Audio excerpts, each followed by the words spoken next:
is carnage that knows no human end. Yeah, absolutely. Look, you have to understand it in religious terms, which our president and the liberal establishment refuses to do. These are Sunnis targeting Shia. Other times, Shia targeted Sunni. There are multi-layered civil wars within Islam, and they are about the faith. But what you are seeing with these radical cults like Islamic State, ISIS, and Al-Qaeda, but especially ISIS, this is blood sacrifice in the name of a god. It's slaughter to please a god in their perverted version of Islam. And the fact that, one of the bombings was outside a beauty parlor, purposely targeting women who just want to have decent lives. And so our unwillingness, that of our president and that of the establishment overall in Washington, to come to grips with the virulent, phantasmagorial nature of this religion gone crazy hinders our efforts to counter it in any respect. But Colonel, if you will not recognize the enemy, you can't defeat them. There is no defeating this enemy based on the forces that are assembled in Iraq today. The Iraqis can't do it. The Arab partners have not come together on this. We have 5,000 forces now on the ground in Iraq today. 5,000 won't do it. So when does it end, and how?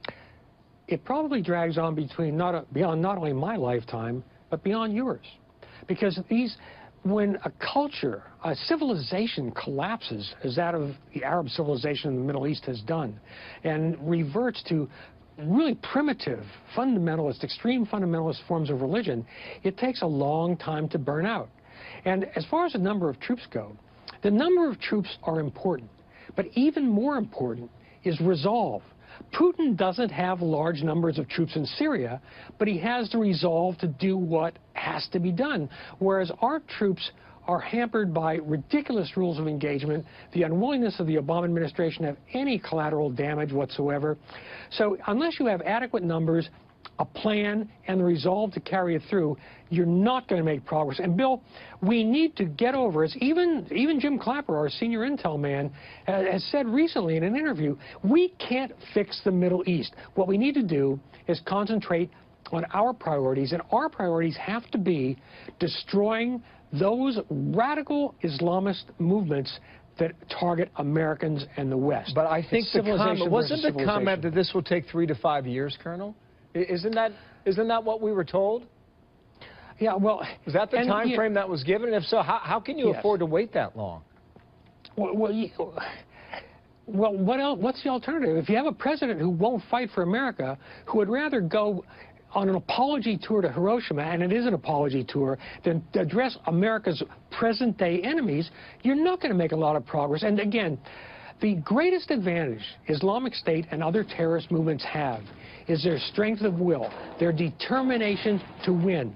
If we cannot match that with an equal determination, a ruthless determination to destroy them, we will keep on losing. And, even Mosul. Remember, Mosul was supposed to be retaken from ISIS last year? It's not going to happen. It's not going to happen this year. Jim Clapper said it's going to be a long time before it happens. We don't want to dedicate the resources.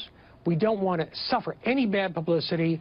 This is preposterous. And the result of President Obama's false humanitarianism is the slaughter you saw in Baghdad today. Colonel, it is sick to see. Thank you for coming in today. Ralph Peters. Thank you.